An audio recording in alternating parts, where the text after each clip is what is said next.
Three men and a multiverse of sci-fi's finest spacecraft. But which ones can claim to be the greatest ships ever? Welcome to Space Doc Jury.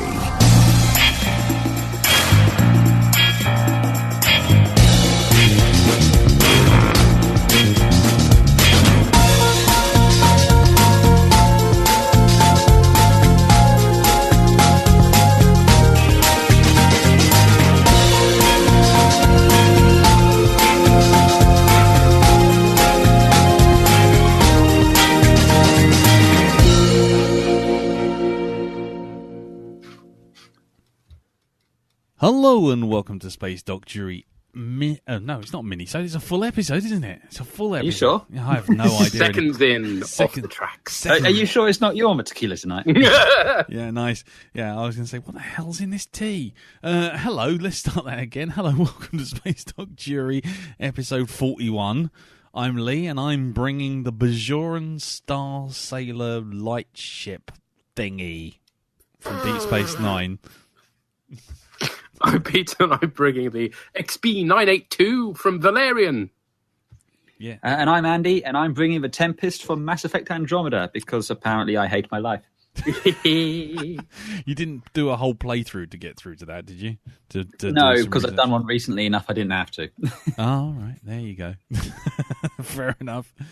So, so it's quite an eclectic mix this week. But before we get on to that, let's go through our top 10 because we did have a new number one.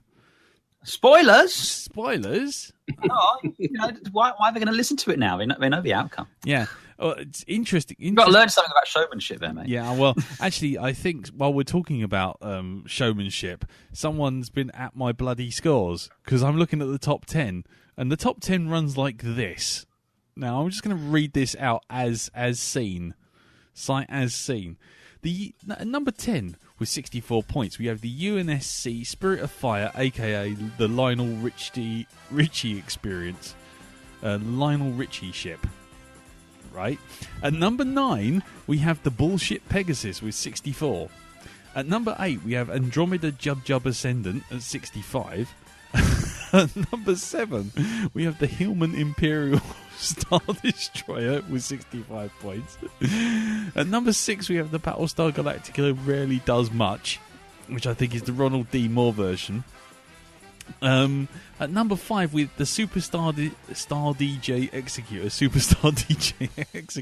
with 68 points. At number 4, we have the Org Cube. That one might be a giveaway. That might be a giveaway with 69 points. At number 3, we have the Vengeful Spirit brackets They Don't Like It Upham, also with 69 points. At number 2, we have the Death Star, Death as in DEAF Star, with 73 points. And then What? Huh? And at number 1, we have the Eldercraft Cheese World, with 76 points. Which I think sounds legit to me. You can restrict access to the editing abilities on that sheet, can't you, Lee? I'm pretty sure I can try next time. I'm going to try. Maybe that's an idea right there. Board man plus tequila equals Yes. What the fuck has happened to my scores? So there you go. Although I do note that it would seem that the Enterprises have avoided their usual defamation of renaming them as various. Oh no, wait, there it is, the J.J. Shamer Prize now. Yeah, he got it too. Yeah, J.J. Shamer Prize, he got to that. Yeah. Oh God, he's all over the place. Someone take that drink away from him. Right, okay, well, there you go. Well, I'm trying to look at the... that's the tone pretty much set for the evening. I was going to say, that's it. Look at the Jaggeroth ship brackets, get it right, Lee. Yeah, that's... he's been busy. You realise you have your own spreadsheet to just kind of mess up, yeah, Lee? Yeah, but I had to make sure that the other one was right. Well, anyway, so last full episode... where Pete brought the Dark Aster and the Elder Craft World, the Elder Craft Cheese World was brought by Andy, which won with 76 points. Unfortunately, I brought what I thought was a shoe-in, the Magog world ship, only to get it completely crushed down to 37 points.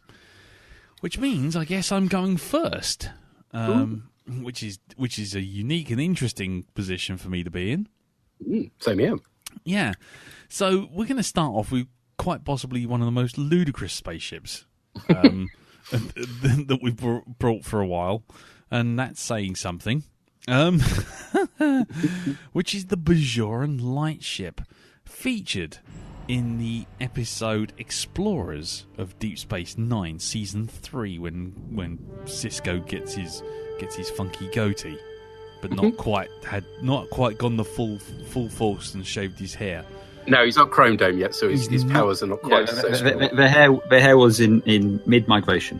Yes, he was kind of halfway between, Action Man and, someone from the Mirror Universe. Oh, pardon burps.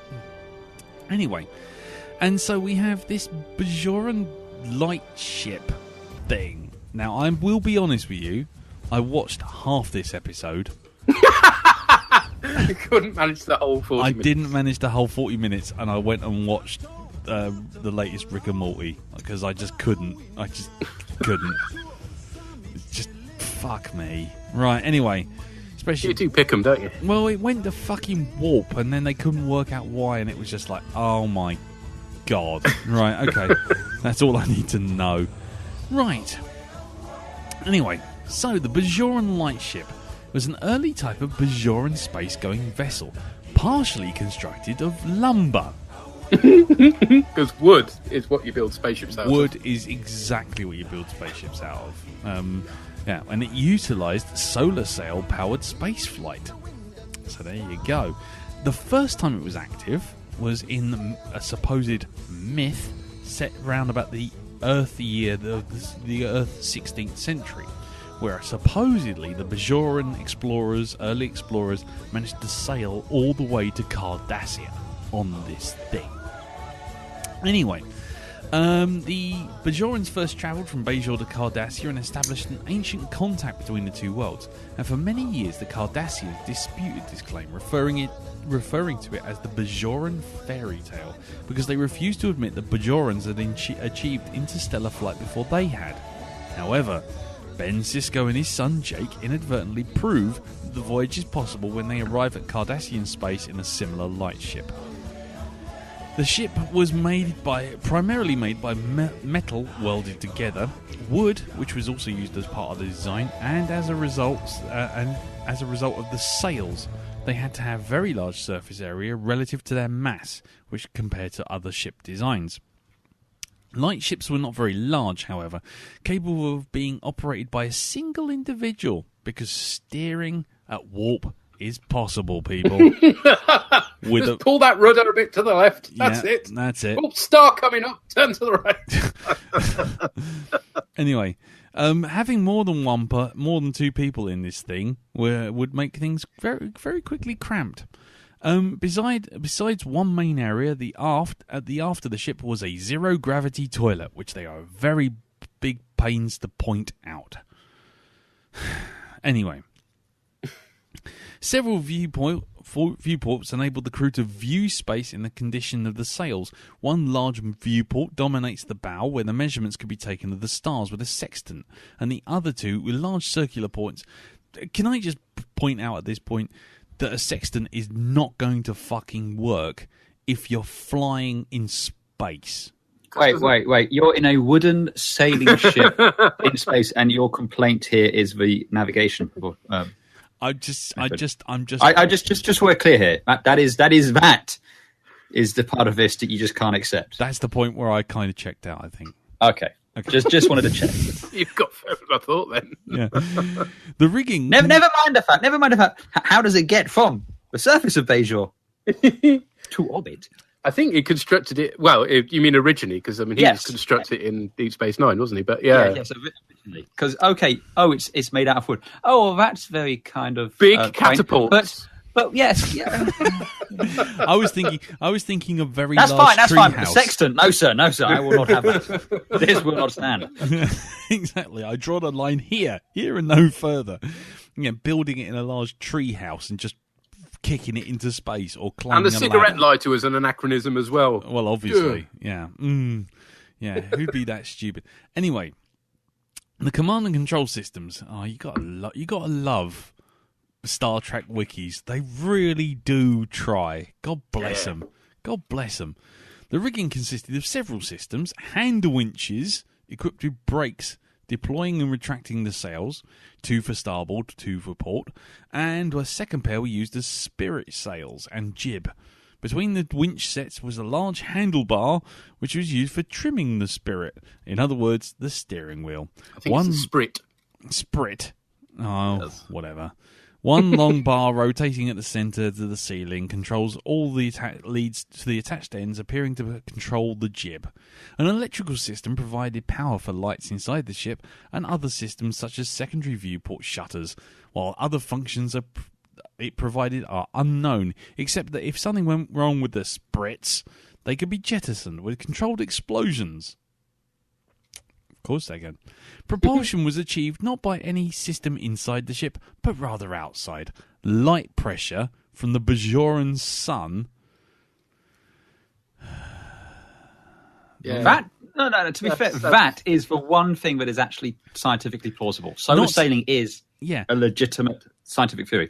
The rest of this is all fucking bullshit, but that is the one bit that's kind of like, I believe the sails would have had to have been a lot larger for this to have worked. But it would have been a lot larger, and this Taki and Eddie is going to what bollocks? No.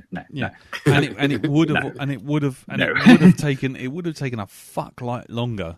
I mean, really, they're just waiting for a very, very light breeze over a very, very long period of time. Jake would have been older than fucking Ben Sisko by the time they left orbit. I mean, fuck me. Anyway, sorry, calm. Anyway, the light ship we're not even onto the ships that he actually hates yet. Yeah, exactly. Light ships had space for a few weeks of oxygen. The Bajorians also figured out how to adapt to an environment with no gravity, consuming zero-gravity rations in food and water, and invented a zero-gravity toilet. See? I told you I'd mention it again. Now, how they secured themselves during sleep is unknown. However, Ben and Jake have the benefit of gravity plating, handwavium, so that they just simply use hammocks. Some background information. Illustrator Jim Martin described the idea behind the lightship design as a Bajorian turtle with gossamer wings. What sort of turtle was he talking about? I have no idea. Probably the turtle's head. Yes. Production designer Herman Zimmerman, illustrator Jim Martin, and set designer Scott Herbertson envisioned the Siskos as sailors in space. Wow, I never got that one. I'm so glad they told me. Yeah, I am what I am, and that's all I am. I'm Papa the Sailor Man. Intentionally made the light ship look very similar to a sailing boat. Writer and general writing war criminal René Echevarria even told Zimmerman and Martin that he wanted the ship to have a Jules Verne look, wooden cabins outfitted with brass. Indeed, some real sailing equipment can be seen in the background at various points. Both Martin and Zimmerman count the lightship as among their favourite to work on from a design point of view. Zimmerman also mentions it in Star Trek V, The Final Frontier Special Edition. And they also discuss how much they enjoyed the project in Sailing Through the Stars. So the Star Trek V connection is presumably row, row, row your boat. Yes, yeah. I mean, have to row a sailing ship. Yeah, apparently there's on a special edition DVD. I'm surprised you didn't know this, Pete.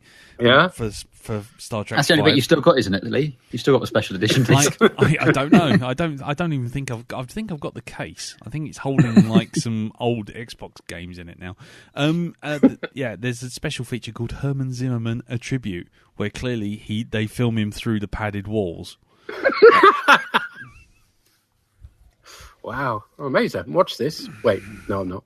Yes. Anyway, Ira Stephen Bear commented that for the ship itself, I also have to give a nod to Herman Zimmerman. Yes, we fucking know. You don't have to reiterate that. When we went on stage and walked on the ship, it's probably how I felt about the time machine from the 1960s movie. A great little piece of equipment. And I said, don't throw this out. Don't trash it. Keep it somewhere because this goes in the Star Trek Museum someday. It's such a great prop. 2 days later, it was on the skip. A day later, it was on the fucking skip. Just look at it. I mean, it looks like someone just put some fucking tacos together and just sprayed it with gold. But anyway, right. This design in the Taco ship. Tuesday! Yay! The design of the ship was inspired by the Kon-Tiki. Yes, whatever, bollocks. I can't be ballsed anymore with this thing. It was rendered as a CGI model as well by John Knoll for the Star Trek Encyclopedia. And it, and it also in 1995, the Space Frontier Foundation recognized this episode as exemplifying the most imaginative use of a vehicle to travel in space award. That sounds like they made up the award just to give it to this ship, if I'm honest. So, come on. At least it wasn't a saucer and two nacelles. You're always complaining about that for Trek. Well, exactly. I mean, it does look like someone literally threw fucking Leopold the lionfish or whatever the fuck it's called out of the window.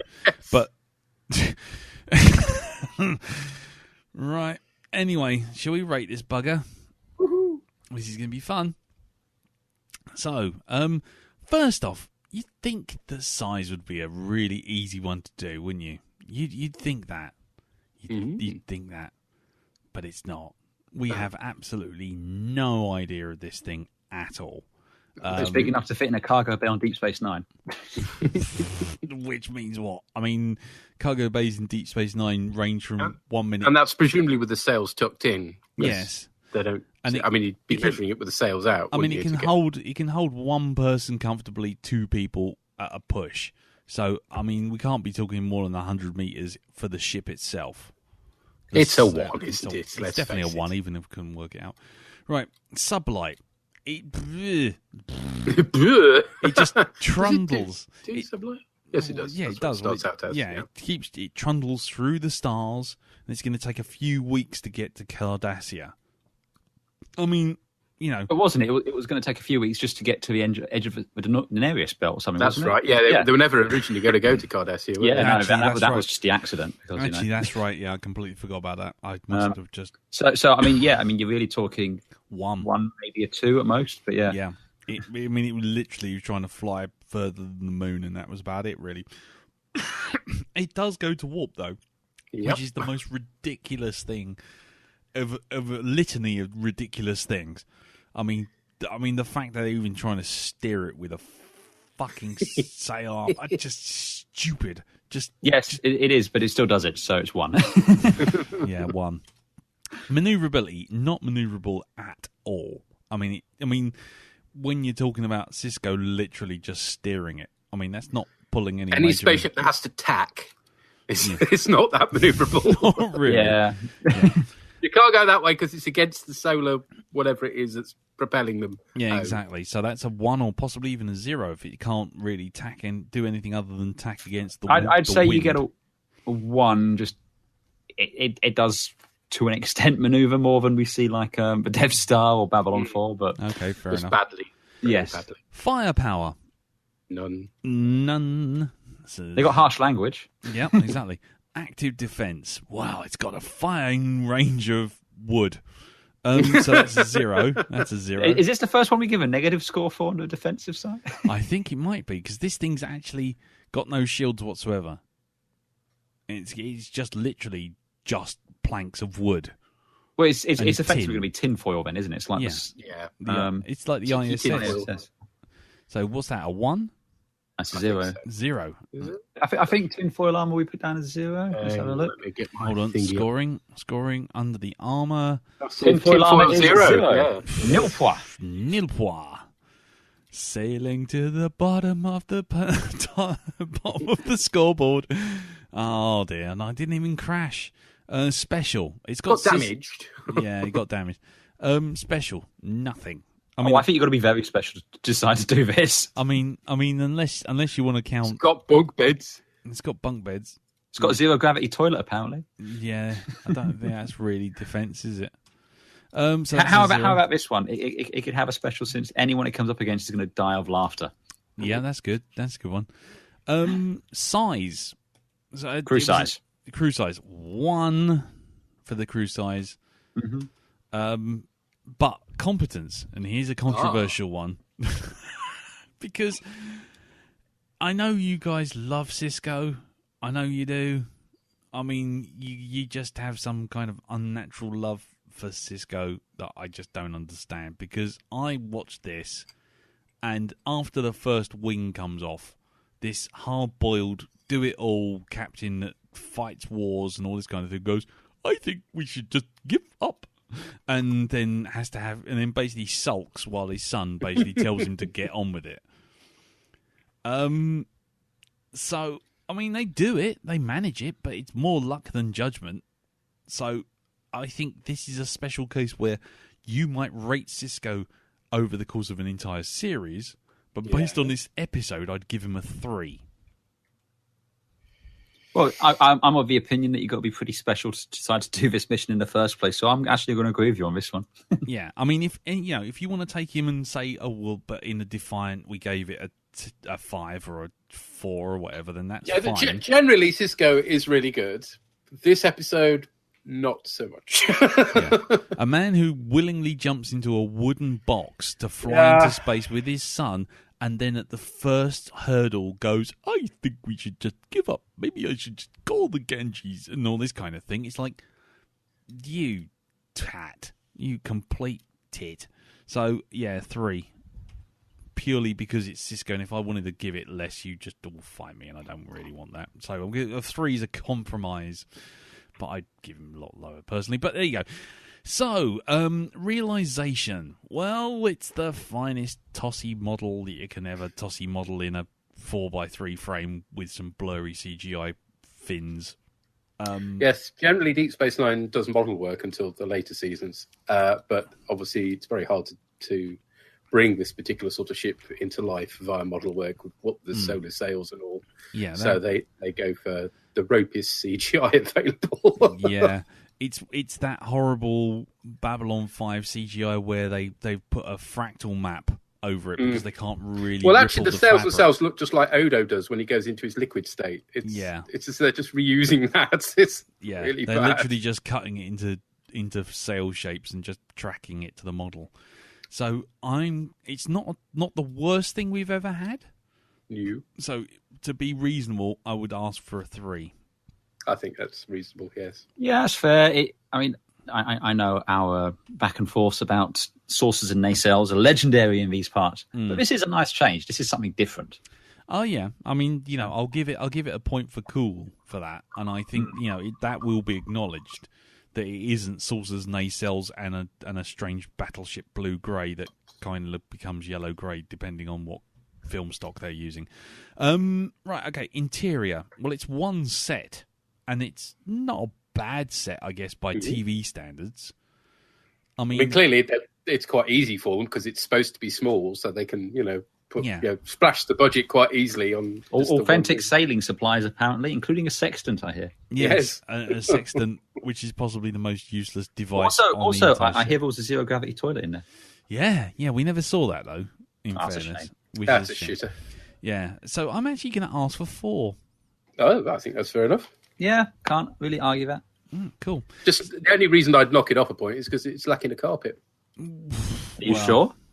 Yes, it didn't have a carpet. It really stuck out. It has metal plates, the gravity plates. And science. Well, this is a difficult one because, as you rightly point out, Andy, solar sail travel is possible.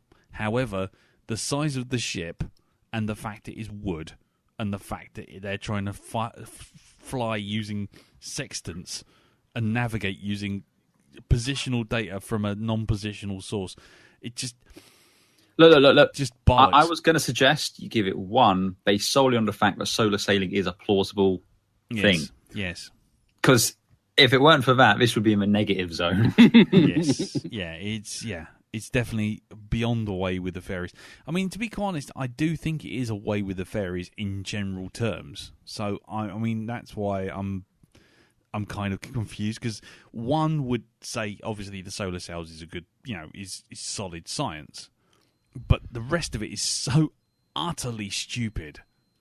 Well, like you said, I mean, how do you get this wooden solar sailed spaceship into orbit? It's all well and good him building it on his space station, but the ancient Bajorians didn't have a space station. No. And if they can construct, I'm assuming, some sort of chemical rocket to launch it, showing they had metallurgy to do that, why do you need to do it with a space? You don't need to do it with wood. Yeah, exactly. And the fact is that later on, apparently, because I had to look up the end in Wikipedia, that they find one on Cardassia.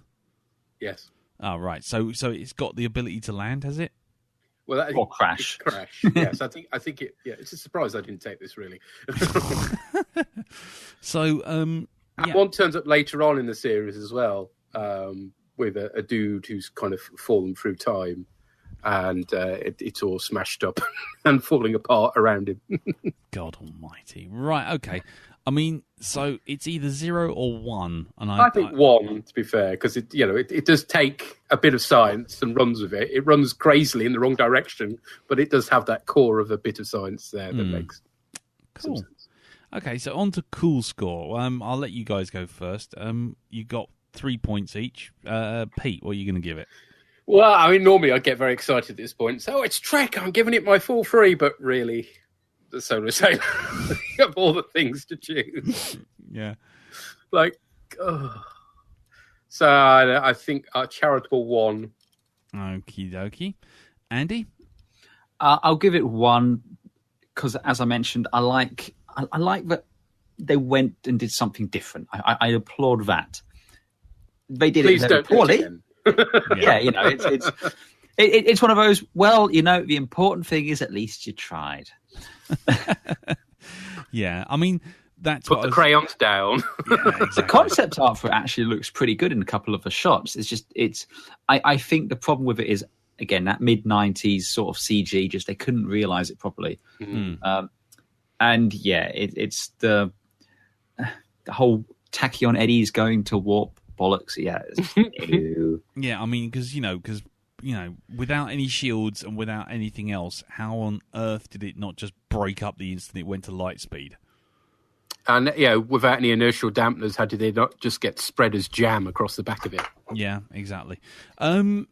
My cool score, I mean, as far as it goes, I'm going to give it 1 for exactly the same reasons as Andy. I mean, it's a Star Trek ship, but if you were pushed to ask, where's that from, and you didn't know, I wouldn't say Star Trek. And so I've got to give it props for that.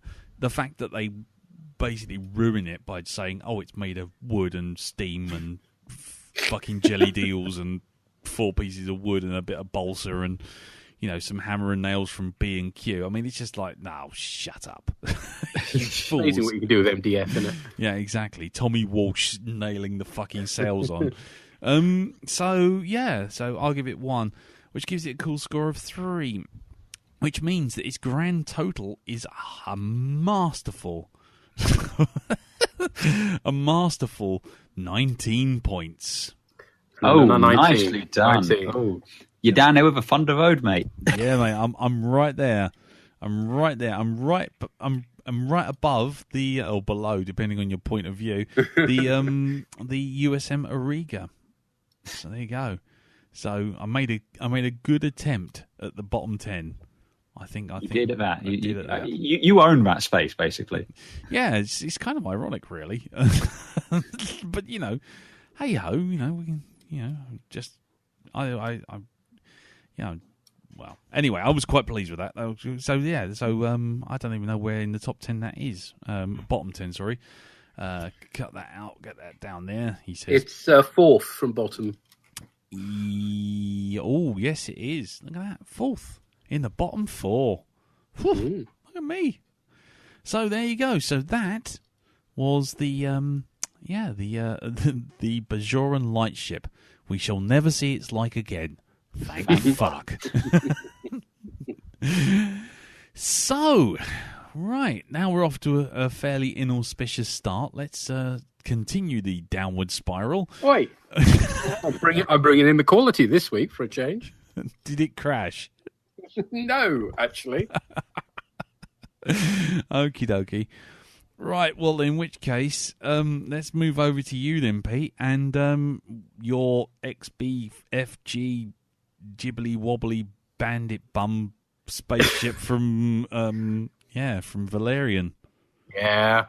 The snappily titled XB982. I think in the film that they refer to it as Alex, or that might just be the computer they're referring to as Alex. But in the comics, it's XB982.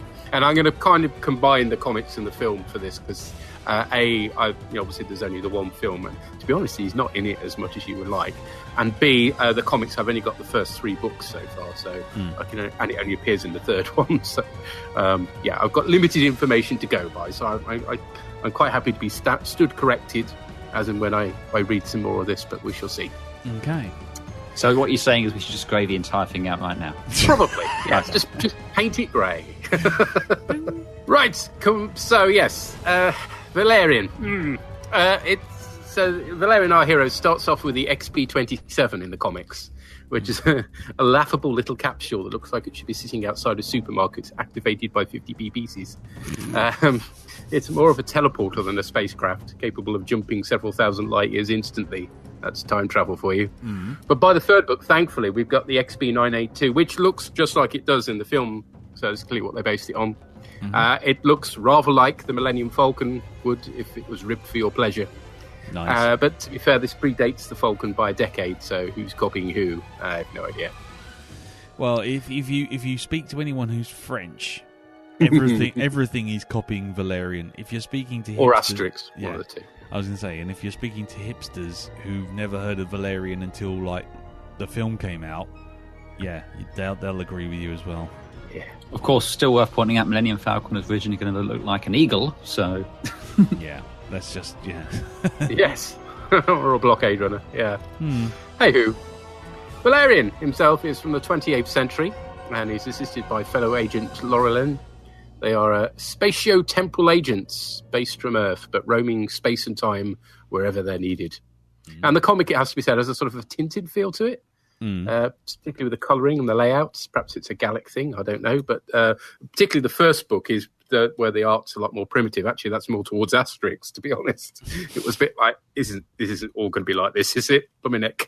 But, it does develop over time and gets a little bit more sophisticated, shall we say. Yes. They're a fairly good duo. They always seem to get captured at some point in any adventure, but always win out at the end of the day. And in the film, well, this is where it runs into a bit of trouble because they're acted by 2 planks of wood, basically.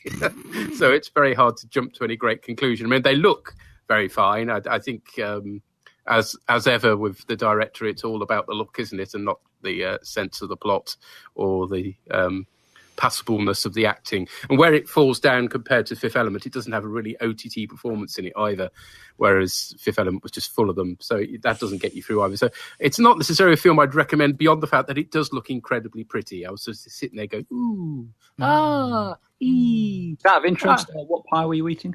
That one I think was a sausage roll, if I remember right. Oh, okay. No, yeah, I do. But the audience needs to hear these things, you know? Oh, definitely. They're investors. Yes. In the film, obviously, it's CG. Well, you can buy toys of it. There was a thing on YouTube recently where they've done that thing where it sort of hovers above it's a magnetic field thing. So it's hovering over a platform, which is quite cool. Nice. And I say, it's a nice design of ship, similar to Millennium Falcon, but not exactly the same. And you can see where the bridge is very directly because there's a great big viewport you look right into. It's not supposed to be a huge ship, so there's not lots of sets, but the sets you do see look quite nice. I mean, it doesn't skimp on the design work, let's face it. So, yeah. Shall we rate this thing? Go for it. I have absolutely zero frame of reference, and the worst... You mean you haven't rushed out to watch this film? You surprised me, Lee. Do you know the chances of me seeing another Luc Besson film without being sent by people paying for me for charity? I just no. I'll invite you around when I've got the Blu-ray. Yeah, you do that. I'll be out.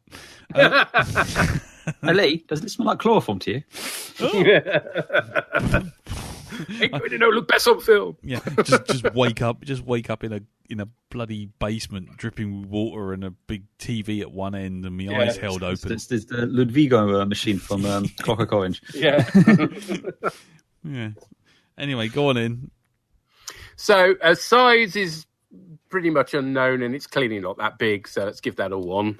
That's uncontroversial. No, that's fair enough.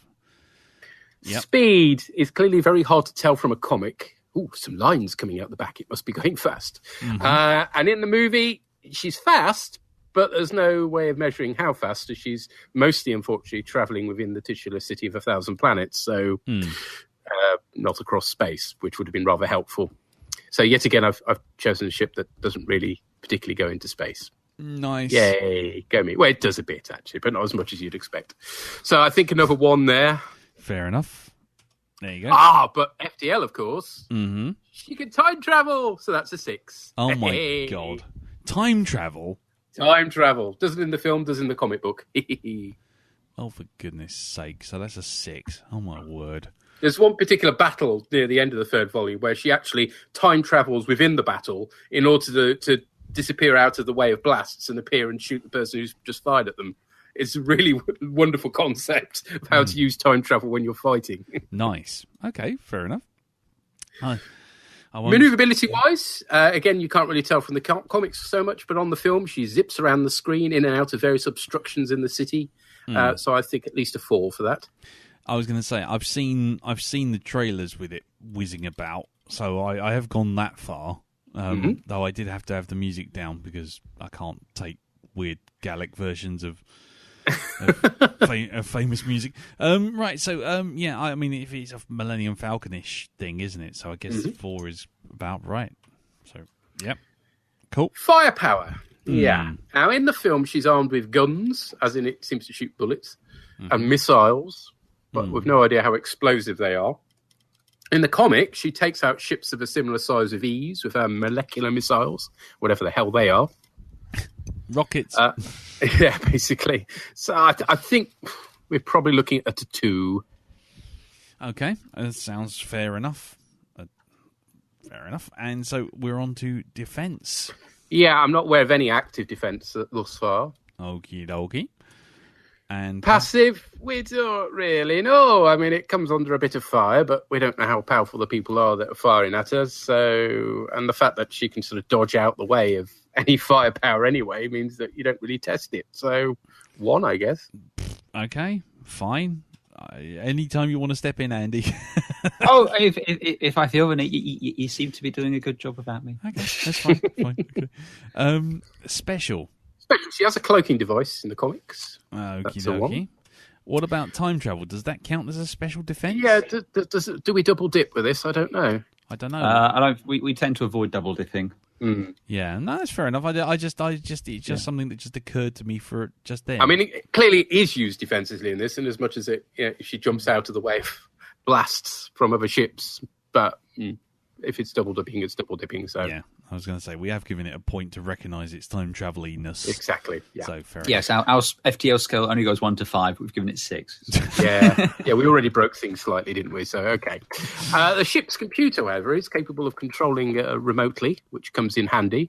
And whilst in the film the ship doesn't feature so much in the movie, they're regularly in touch with the computer, who has more of a presence than the ship does. So I'm arguing for a 1 for that. That's a guy. Yeah, that sounds like an ED. Helps them out of trouble more than once. So yeah, sounds like the ED defense. If I can use a Mass Effect ism, so that's cool. You can, but it'll mean nothing to me. No, that's fine. Oh, Vienna. Right, okay. Crew size. She does have support craft called the Skyflies in the movie, but there's no evidence that they're armed with anything other than grappling hooks, which probably doesn't qualify. All right, this is still on defense. On special, yeah. All right, okay. So I think we've ended up with 2 for special. Right, fair enough. Yep, 2 for special. And so on to the crew. Generally, she has 2 people crewing her, so that's 1. Mm-hmm. There's not much room for many more people. No. Competence, as I say, they do regularly seem to get captured, but they always escape and win in the end. I've not noticed anything particularly stupid from them, so I'm asking for a 4 at this stage. See, the problem is we have no frame of reference here. Yeah. Well, feel free to grey it out, because I am hoping to get the 2nd volume, and we may discover something incredibly stupid in that. Okay. I mean, I would be more inclined to say a 3, just because 3 is our middle of the road. Because we don't do anything terribly bad, but they don't set the world on fire. Well, they are supposed to be setting the world on fire, but as I say, they're not perfect because they do get captured. So In the comics I've read so far, they're definitely more a 4 than a 3 because the idea is they are supposed to be these super duper heroes. Well, I tell you what, for the moment, given that you're not in a challenging position for either the top or the bottom at this point, I think we can afford to give him the extra 1 and just grey it out. Just put it as grey. Paste formats. There you go. It is grey. What a grey day. Okay, science. Again, doesn't do anything particularly silly except for the cloaking device, clearly. What about realisation? Am I jumping? Yes, I'm jumping all the end to realisation, I'd say. It must be the tequila. Yes, going from the film, excellent CG. I would ask for a 5 for externals. You won't get an argument from me on that. I mean... can't really. As much as I detest him... I detest Luke Besson. Does he task you? He tasks me. Yeah, I don't want him though. I won't have him. I don't want him. You can keep him. And you don't want to be chased by him either. No, not really. So okay then. Well, what about interior? Because I've seen the sets are very well built, but there aren't very many of them. But then it's not that big a ship, so I was thinking a 4 for interior. I don't have a problem with that from the stuff I've seen. But that's purely from the trailer. But I'm open to my learned colleague stepping in. Well, I've not seen the film, so I can't comment. My thoughts would be, though, given the production values they're going to put into something like this, it's probably going to be a 5.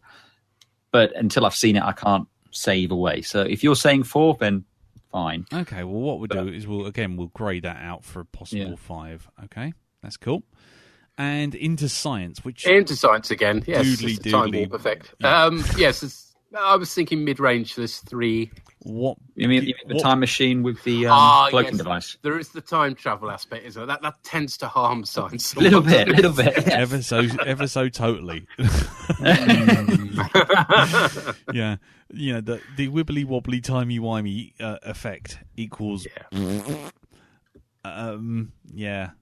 Yeah, anything other than the primer box, you're down at the 1s. I mean, you're double dipping here. You've got both the time machine and the cloaking device. Yeah, fair enough. I mean, yeah. So what score are we giving it? 1. 1. Well, I'm suggesting a 1. I'd be inclined for a 1, but I think that's probably fair, sadly. Okay, cool factor. Now this is gonna be interesting because we haven't seen this fucking thing really. Well, I'm going to give it my full 4 because I know you're going to kick it just because it's from a Luc Besson film. I really liked it. I thought it was really cool. I mean, the film definitely has its drawbacks. The comic book is better, undoubtedly, but you don't see the ship much in that so far. So yeah, I'll give it my full 4 so far, but I might review it a bit later on if I've read a bit more. Okay. Or if he makes a sequel. Which isn't going to happen from the sound. No, I don't think it did big bucks, did it? No, not really. I was in a great big screen cinema and there was me and about 3 other people. Nice. The Luc Besson fans of Bexley Heath do not number a huge amount.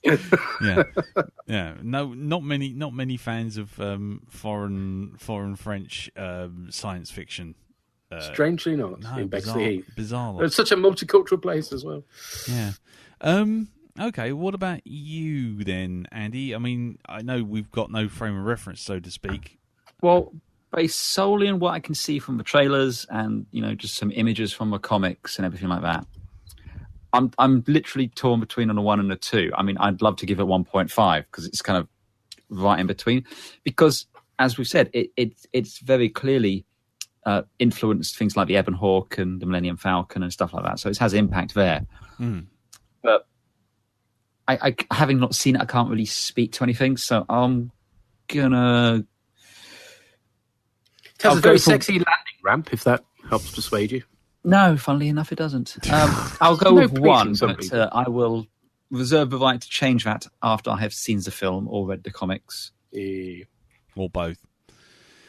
Yeah, okay. I mean, I'm looking at a picture because I found out it's not just called the XB Jibbly Wobbly Fart Wump. Fuck Wump. It's actually called the Astroship.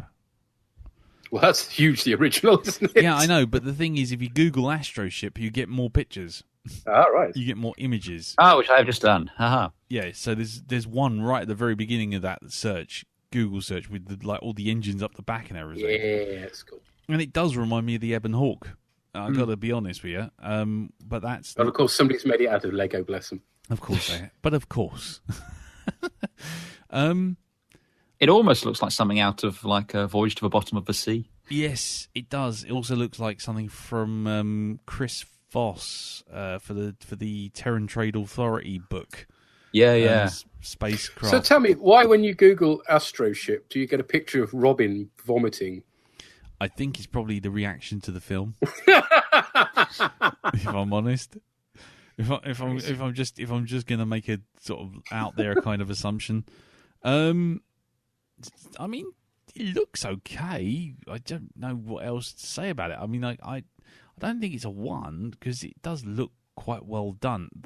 The drawings of it don't really inspire me because 1 minute it's got curved edges and next minute it's got solid ring edges and it's all over the place. But yeah, I'll probably give it I will be generous and give it a 2. So that gives it 7 for cool, which means that the Astroship XPB98247 XB982 whatever it gets 39 points. Yeah. 39 points, which puts that somewhere around the Red Dwarf, the Blockade Runner, and the Prometheus from Stargate SG-1, which it kind of looks rather similar to, actually, now I think about it. Really? Well, it has that kind of... Have you had your prescription checked lately? No, not really. No, I'm just talking about that whole kind of boxy, kind of asymmetric... Nah, don't worry, I'm thinking the wrong thing. Don't worry, ignore me. Ignore me, I'm thinking of the Thor one, the Thor ship. Oh, the Asgard ship. Yeah, I can see an Asgard ship, yeah. Yeah, sorry, I got my... I'm very tired. So anyway, right, so that's that. There you go, 39 points. And yeah, clearly you're going at least second next time. Yes, clearly. So there we go. So that's that. That's Valerian doing better than could possibly be expected with me anywhere. It is one of the best things about the film, so that's not surprising. Yeah. If we were doing acting at this point, oh dear. Yeah. Well, fair enough. Right. So now it's time to go over to Andy and our regular jaunt into the Mass Effect universe. Okay, so yes, we're back massing the effect. Or something along those lines. I'd like to say we're running out of ships to do in the Mass Effect universe, but it's not true. But we're back with a hero ship, the lead ship, if you will. This time it's for Tempest from Lee's favourite game, Mass Effect Andromeda. Sorry, I think we should probably just call this episode Medcal Spain, really, shouldn't we? Yeah. 3 ships, and he hates all of them. One of them he chose himself. Yeah. Well, I mean, in fairness, before you continue with the Tempest, what I will say is all of the ships in this are not representative of the material they're in. So in terms of the Tempest and the Valerian Astroship, they actually look okay. But the things they are in make me want to vomit. Whereas the Bajorian Lightship didn't really start off on a good foot from being on the Season 3 DS9, to be honest. And then it just kind of went downhill from there. But look, at least it wasn't something from Voyager, so, count your lucky stars there. Yeah, thank Christ. Anywho, getting back to Andromeda, because we can do that really quickly now, apparently. Yeah, 6 The years. Andromeda Initiative survey ship Tempest is a scout ship used by the Pathfinder team to explore various worlds across the Helios cluster in the hopes of finding a suitable homes for the Milky Way colonists in the Andromeda galaxy. Between missions, the Tempest is the Pathfinder team's home, and everything in it is state-of-the-art. It was originally one of several purpose-built ships for each of the ARC Pathfinder's teams. Callio Jaff was one of the designers and tested the Tempest and its prototype. When the Nexus struck the Scourge after arriving at the Helios cluster, the other Pathfinder ships were destroyed, making the Tempest one of a kind. Before the Ark Hyperion arrived, the Nexus leadership were planning to dismantle the Tempest for its parts, but Vetra Nix protected the ship. I know these are all English words, and you have no idea what I'm talking about, do you, Pete? What? Exactly. Okay. He's on the I'll keep tequila. this brief. He's on the tequila. Just treat him like someone's wheeled nanny in for the Christmas dinner. I've fallen over and I can't get back up. Drink your tequila, love. The Tempest was designed to be small, stealthy, and fast, trading off heavy armor and a main gun to excel in these. It is capable of covering 13 light years per day through the use of its Odyssey drive. Oh, I've dropped my knitting. The Tempest size allows it to land on the planets with little trouble, much like the SSV Normandy, but unlike the larger SR2 Normandy. 4 main thrusters provide the propulsion, and it has additional downward thrusters to stabilize its descent. 2 below the canards and 2 below the main wings. It is equipped with an array of scanners determining groundside conditions before landing. You know, like looking down on a planet to see if people are okay rather than waiting 14 years to go down there. Sorry, I was at a thing over the weekend. They had the Interstellar spaceship. It's still raw. In addition to the crew of a Pathfinder, it also carries the Nomad, which is it's a Doom buggy. Mine was Platinum, which was kind of cool. It's a rare resource desperately needed by these colonies, but I covered mine in Platinum. Yeah. Because fuck all of you. Mine had camouflage on it, and then I lost it. Well, it's because it was camouflage, obviously. Good camouflage. I don't remember where we parked. Supported by discoveries for ship's tech and biolabs, it's able to do very complex research things. There's engineering decks to the aft. There's a nice big conference table so you can have meetings. Only one escape pod, which happens to have an Asari living in it half the times. As you do. It's got state-of-the-art med bays and armories and engineering. Also, just in such a small ship, the Pathfinder has he's got a massive fuck you room. Everyone else is sharing one room with bunks. I get a massive room, panoramic windows, double bed. Yeah, I was going to say it looks like something from the Bellagio in Ocean's 11. You almost expect to see sort of Andy Garcia sort of strutting around looking out over fucking Vegas on it. It's so big. Pretty much, something along those lines. Yeah. Crisps. Yeah, I've dropped me Werther's Originals. Yeah. If you're going to eat your pig snacks, mute your mic, mate. Anyway. They're all on the floor. They're all furry now. Ah, well, they're still good. Nan's lost the plot. Keep going. Talk around No, her. fuck it. Let's just do No, it. Right. no, do it. Carry on. No, fuck it. Anyway, size 95 meters, so that's a 1. That's a 1. Brilliant. Okay. We're all taking the big ships today. Oh yeah, definitely. All very quick. Sublight. I mean, it's pretty nifty on the old sublight. Pretty much get around a system. Near us makes no difference instantaneously. What the fuck is going on? Pete, take me medicine. The M key there, Pete. The M key. You see it? Press the M key. Hey. M. God, he's M for Mike. I'm hemming me skirt here. Right. I've hit that button. Now he can't say a thing. Oh, thank God I've for that. hit mute on him. What was the sublight? What were you after? Sublight, I think, 5, because, much like the Normandy before it can pretty much whiz around a system. Go up to Nearest makes no difference instantaneously. Yeah, that's right. I don't know what you're saying, Pete, because I have actually muted you. So there you go.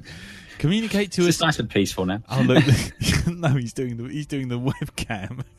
But anyway, that's good. We can look away. We can look away. It looks like some kind of weird airlock disaster going on inside his ship. Yeah. Anyway, so what about FTL? This is an interesting one because you got the Odyssey drive. I've got the Odyssey drive, and it does give me a speed of. Sorry, we've got a message coming in there. Help. No. No. Speak to your god. He might be able to. Yeah, you caused you caused your own problems, Pete. Yeah. You've only got yourself to blame. You can blame the tequila if you want. There you go. Now, it says it will do 13 light years per day. And I spent a long time trying to figure out what that actually meant and got myself tied up in a lot of knots. But fundamentally, I'm pegging it around something like warp 5, maybe. So I'm thinking a 2, kind of Trek warpy sort of things. Sounds about it's right. Faster than just light speed by a significant margin, but it's slower than using mass relays and jumping and all that sort of stuff. Yeah, that sounds about right. That sounds good. A maneuverability, I'm thinking probably about a 4. maybe even a 5. But I mean, it does go up against at the end the Archon ship in its very pathetic attempt at a suicide run mission, and it does fly around the Solarian arc quite impressively. But I'll hedge my bets and I'll say a 4 rather than a 5. Yeah, I mean, I'd accept a 4.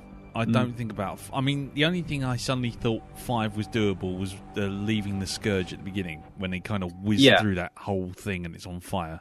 That's what I'm thinking. But let's just say 4, I mean, it didn't come out of a Scourge in one piece, to be honest. So, Not really. It did smack into pretty much every ugly branch on the way. So 4. Okie dokie. Firepower. Nil point. Nil point. Nil point. He has fuck all. Yeah, fair enough. Do we want to take the mic off for him yet? Oh, I don't know. Let's see what happens. If he starts pouring drinks and crunching crisps, we can just boot him off again. Okay. Okay. You there, Nan? Hey! Okay. Hey! Right. We're going to carry on. We're on defense now. Oh, for God.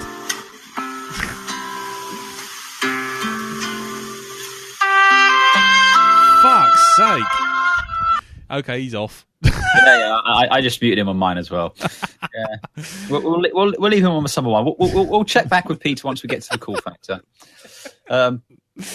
Right. So, for active defense, I mean, we do have Sam with the ECM abilities, but I think that comes under special, doesn't it? Stuff like that. Sam would come under special. Yeah. So active 0.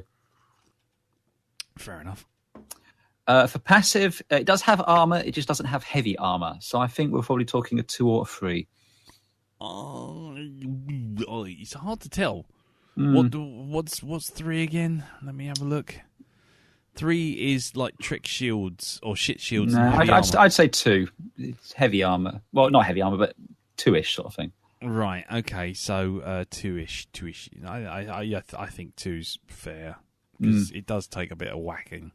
Mm-hmm. Okay, so That's we're on what she said. Ooh, misses. Right, where I can see his bloody number thing floating around the bloody scores. Anyway, carry on. What do you want to put down for special? We got Sam, presumably. We got Sam for special. So that's 1. So was that. But I don't really think we've got anything else because I don't think the Nomad really counts because the Nomad itself isn't armed either.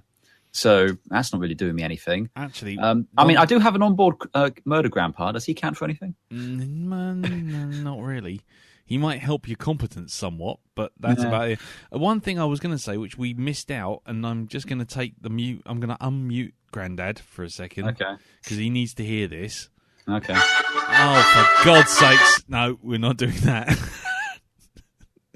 Right. All I was going to say was that for both Valerian and the Tempest, they both scored a maneuverability of 4, so they should get 1 extra. Yes, they should get 1 extra. Is it special or active? I can never remember. It's active. Active, right. It goes under. That's right. So they just redo those scores there, which means Valerian's got 40 now. There you go. It's nice. It's a shame Grandma wasn't here to join us. Yeah, in shame. Hold on. Let's just see where we are. Nope. He's... Oh, for God's sakes. I'm just going to mute him again. Just... Right, okay. So you got 1 for special, and you got an extra 1 for active, so there you go. Right, so moving on to crew size. Crew size, I mean, although we have quite a menagerie joins on later on, I'm only actually going to count 5 members as actually members of the crew, that being pilot, captain, sous vide, engineer, and your quartermaster. Yes. Which is, so that's 5 people. Yeah. So the scoring on that would be still a 1. That's still a 1. Although, actually, would you say a doctor would count? Doctor would count, obviously. Doctor would count. So you're on 2. That'd be 6. So there you go, 2 scores. 2. Yeah. I'm not going to count. I'm certainly not counting fucking Liam towards my fucking crew. Fuck him. No, I was going to say if you count him towards your crew, your competence is about to drop through the floor, my friend. Oh, tell me about it. But no, I'll take that. But yeah, as far as the competence goes, I'm look. Sorry, I haven't muted Pete, so I was just hearing his. I'm not hearing him, luckily, and we're not recording that. You can good. Only record what I'm hearing. For the competence, I'm thinking it's a 2 or a 3. If we're not counting Liam Cora, and PB, I'm leaning more towards a 3, based off of Callio is a fantastic pilot. There's no questioning it. That the Doctor knows her stuff for the most part, and the engineer can get you out of a scrape. I'm not a fan of Suvi and her religious mumbo jumbo, but she does. She can pick out an anomaly an entire subsector away. So she knows how to do her job.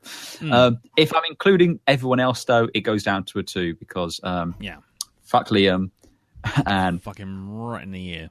Yeah, I mean, Vectra as well is a damn good quartermaster. I mean, she can get pretty much anything you need on your ship. Yes. So I'm going to ask for 3. Do you know, based on who I'm counting as crew. Do you know, I'm going to do you one. I'm going to do you a solid here because the one rule you've forgotten with all computer game characters is that we give them a 4 because one of them's being played by you. This is true. I wasn't actually even counting myself on that one, but all right, thank you. Much appreciated. I will not. So we're up to 4. There you go. Right. By default. Can I just unmute him? Hear what's going on? Yeah, sure. Okay. How are we doing, Grandad? Hello. And disagree with any of the scores? There are wolves. Are you disagreeing with any of the scores so far, Grandad? Funnily enough, no. I have no idea what you're talking about. Okay. There you go. Okay, mute him again. I was going to say, are you going to play nicely now, or we got to put you back in the box?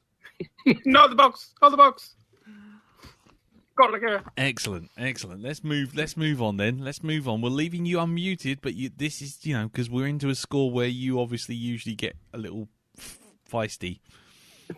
Somewhat vocal. Because we're into the realization scores. I have at least seen it. Exactly. Fishy.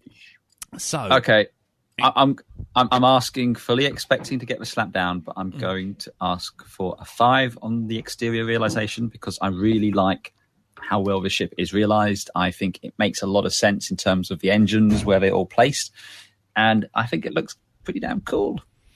It's pretty good CG as well for the most part. Yeah, I mean, I find it's not up there with Valerian because it's not a multi-million-dollar feature film. No, it's a multi-million-dollar video game.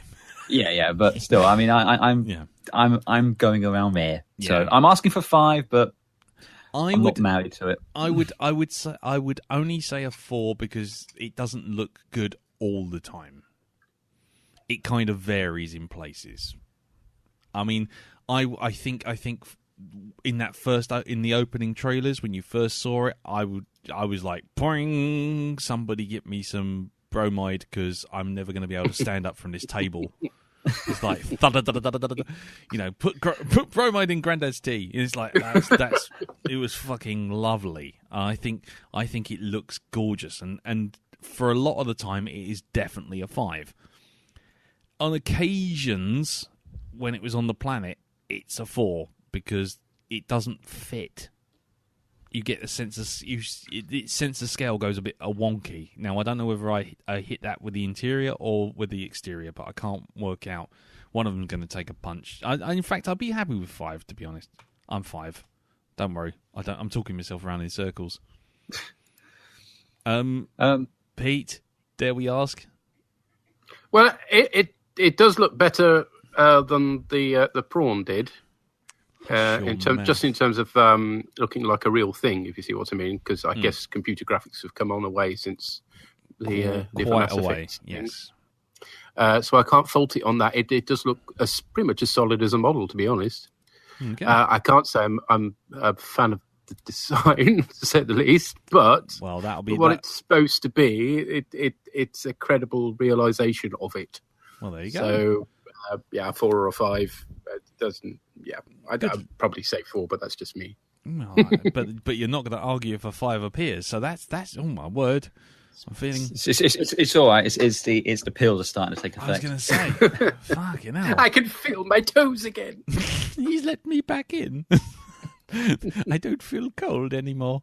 Right. Okay. Well then. So that's a 5 for the exterior. The interior.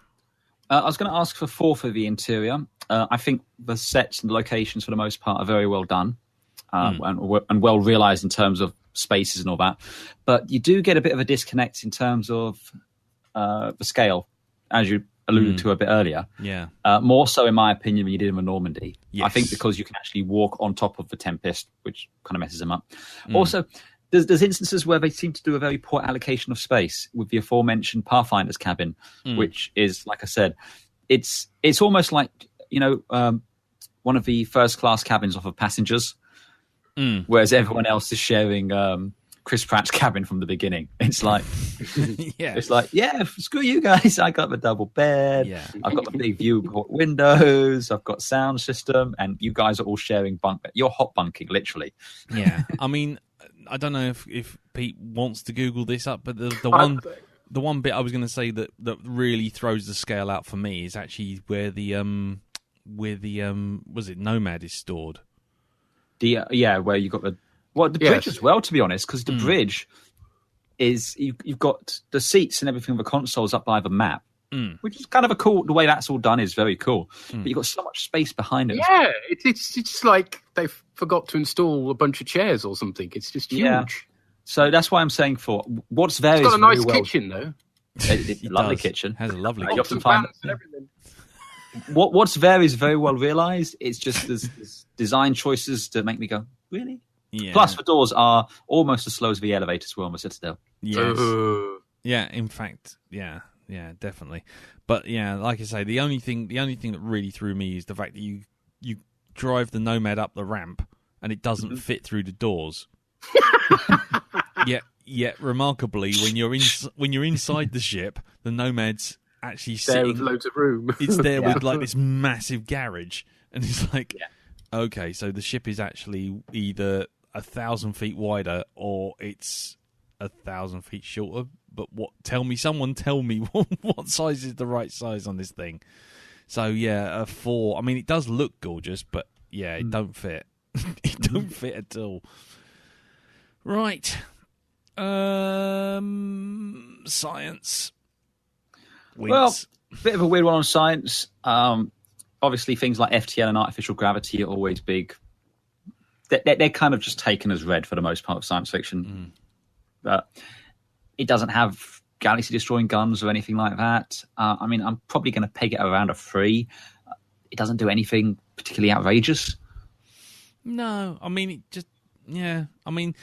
it's a little unfair, I guess, but the only science I'd pummel it on is it's actually in-universe science, because 1 minute with 600 years, their technology is 600 years behind Mass Effect, and Mass Effect needs the mass relays to move around at light speed. But I take your point. I do. I'm not. Yeah. I'm just pointing out because. No, I get that, but again, it's like I said. Although we're in that Helios cluster.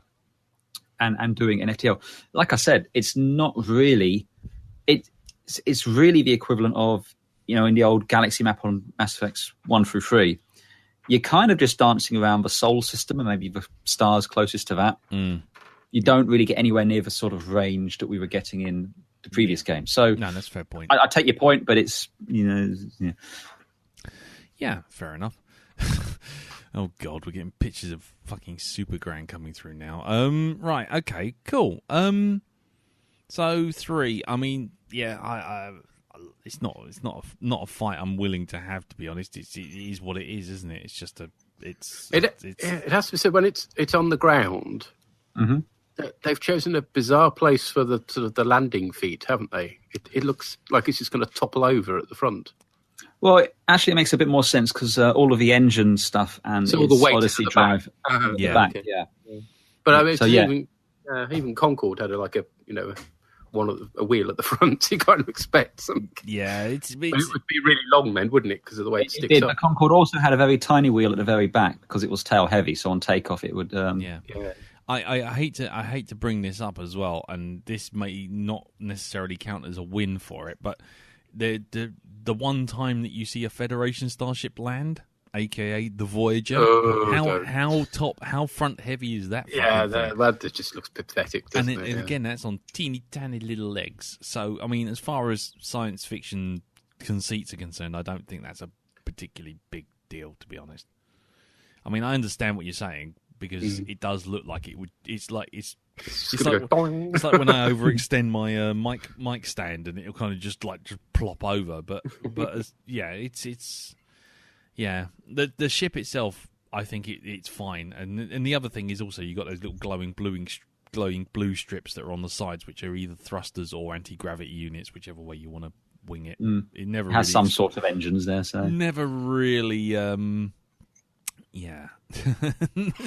never really explains it, but but it's there. But fine. So we're on to cool score. We got science of 3. Cool score. So Andy, go on. What are you going to give it? Oh, I'm going to give it 4. It is my favourite thing out of Andromeda, to be honest. I do like the ship. And I eagerly await the Dark Horse model to come and join my ever-growing fleet on my shelf here. Pete? Yeah, well, the thing that I really don't like about this is just how flat the top is. It's very odd, isn't it? Yeah, it's fair enough. It's like somebody trod on it. But it's not as bad as the prawns, so I'll give it a 1. Be generous. Stuff you, man. Stuff you with the fucking prawn. Jesus. Bring fucking Valerian ship in here and then start kicking the Normandy. God damn it, sir. Philistine, How man. dare you, sir? How dare you? Right. I said good day, sir. I said good day. I mean, I will give it my full 3. Not because I'm a Mass Effect fan, but because it's the only good thing that I actually appreciated in Mass Effect Andromeda by the time I took the disc out after 40 hours. It's the only thing I still have in my mind as actually something that I really appreciated.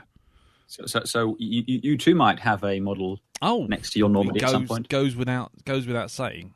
It'll be the only piece of merchandise from Andromeda I will have purchased. And it will be the last and only piece that I will purchase. So there you go. So that gives it a cool score of 8, which nudges it just in front of the Valerian Astroship with 42 points. Huzzah! Huzzah! I'm just wondering where's that in relation to Normandies and so forth. Oh, gold. I don't know. I think Normandy was much higher. Normandy 1 got 56. No, 55. And Normandy 2 got 57. Yes, so there you go. So, I think that's about right, especially since this thing's unarmed. And it's smaller by quite a factor. And it's smaller. So all is right with the world. Balance has been restored to the Force. Fantastic work. And I found my teeth. And you found your teeth, and Grandad's back in the room, so that's good. Grandad's on the Raljex, and he's happy. All I need now is my hearing aid, and I'm ready to podcast. Yay! We'll start recording in a minute. Don't worry. Right. So, your high's on in a minute. Oh, for goodness sake! Right. Well, that's that. So, just to recap, the Tempest won with 42. The Valerian Astroship XPB Jubble 16214 cheese wheel carried the 2 divide by 6 got 40. Every ship I bring, every ship mocked. No, I'm not mocking. I didn't mock the Darkcaster. And the Bajorian lightship, the Winston, Livingston the Lionfish honorific. Base. Yeah, it sits there right at number 4 in the bottom 10 with 19 whole points, which means I shall be going first next time. But what are we bringing next time? Well, from what I understand, and let's be honest, with the amount of tequila that Pete's been drinking, this could all go off the rails. But as far as I understand, next time we'll be bringing... I can't believe we're even doing this, given the conversation we just had. Video game spaceships. Yes, because I'm down with the kids. You're down with the kids. So, Pete, seeing as you actually suggested this in a moment of complete madness, yes, what are you actually bringing? And the funniest thing, dear listener, is that when I suggested this, immediately I got a text back going, "You're going to bring the ship from asteroids, aren't you?" Which, funnily enough, was my plan. The ship from asteroids it is. Oh, is it eligible? Why would it not straight be up? Is it eligible? Why is it not eligible? Well, we never see it travelling between systems. No, it's just in an Or asteroid planet. field. It's sitting in an asteroid field. We don't even know if it's manned. Well, clearly it's manned because somebody's operating it. Well, how do you know it's not a computer operating it? Because the way I play it, no computer would be that crap. Well, I don't know. Well, we can see the competence score's going to do well. I mean, I suppose you've got to kind of presume it does have hyperspace. Exactly. No, don't jump to the spoilers. So, No, fair enough if that's the case. But yeah, it was a legitimate question. No, it's a legitimate question. But think of it this way, Andy. It's a ship that not once, not twice, but every time someone's ever used it, it's crashed. It's almost an analogy for this podcast, isn't it? Yeah, you could say that. Right, so Pete's bringing the ship from asteroids. Wow. Classic stuff. So the asteroid's diamond, if you want to be... Triangle. Well, it's kind of like a delta. Yeah. Asteroids, diamond, triangle. Right, okay. I did do a bit of wiking if it actually had a name, but sadly no, it's just the ship from asteroids. Well, there you go. I don't think anyone could deny that they didn't know what that ship was. That's the thing. So, okay. So, Andy, what are you bringing to this video game special next time? Well, my plan wasn't to bring a video game ship at all, since I just did a video game ship. But never let it be said I'm nothing but flexible. I'll mine that lovely trough of ships that is the Halo universe, and I will bring the Forward Unto Dawn. Forward Unto Dawn. Okay, there you go. From Halo 3, if people are wondering. Right, okay. And I've been threatening these since Minisode 3, 4, when we did video game spaceships in a Minisode. And I will be bringing the mighty Cobra Mark III from the Elite series. Yeah, damn straight. And I have it open to all versions of Elite, including Dangerous and Horizons and Frontier and all the others. But the Cobra Mark III. Somebody's actually made a full-scale one. Blimey. What, Cobra Mark III? Yeah. Yeah, it wouldn't surprise me. They're working on it in the warehouse. Yeah, no, it would not surprise me. Because Elite is one of those games which people get quite obsessed about. So there you go. So do join us next time for the video game special. It still makes me shudder when I think about it. With the Asteroids Triangle, the Forward Until Dawn from Halo 3, and the Cobra Mark III. Not the Cobra Mark IV from Elite Dangerous, I should just point out, because that's just got a bigger cargo space, which is no good in this contest. Right, so until next time, before we go, let's do a bit of self-promotion. Pete, tell all the listeners where else they can hear you. Yes, you can hear me on that. Oh, do you have to play it that loud podcast? Where I just generally curse about modern life. No, I do a Star Trek podcast, you know. Mm-hmm. It's called The Podcast, and you can find it on iTunes and keep playing it online. Excellent. And strangely enough, he's usually the sober one. Yeah, yes, usually. I know. It's quite something. Yes, and Andy. You can catch me in Elton on the Grand Prix podcast, which is over at rogue2.com and iTunes and all those places where podcasts can be found. And also on the Band of Brothers podcast, which I think we're doing again, hopefully next week. Good luck. With luck. Fingers crossed and all that. Right. Okay, cool. And you can hear me, when this comes out, probably in a week's time, on the Black Dog podcast, which is... The Big Track Special. Yeah, the Big Track Special for Damnation Alley, which is at blackdogpodcast.com and on iTunes, Stitcher, and in all good bookshops. Right.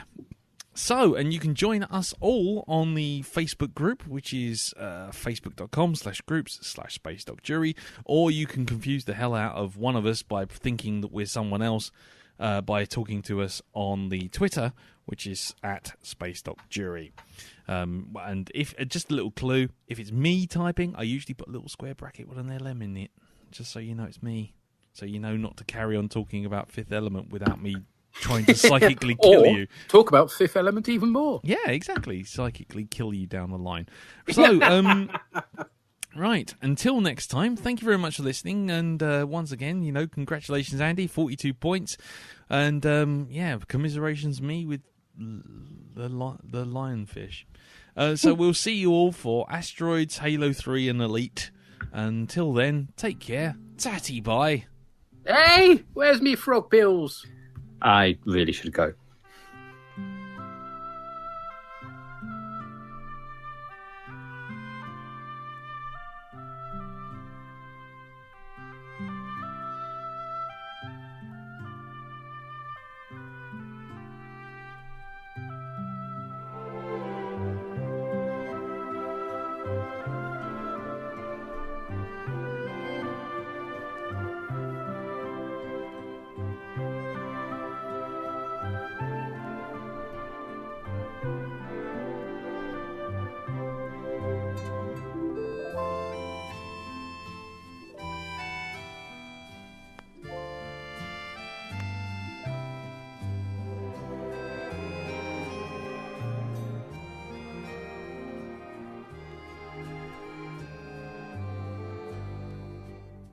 Space Dock Jury is a production by 3 Angry Birds.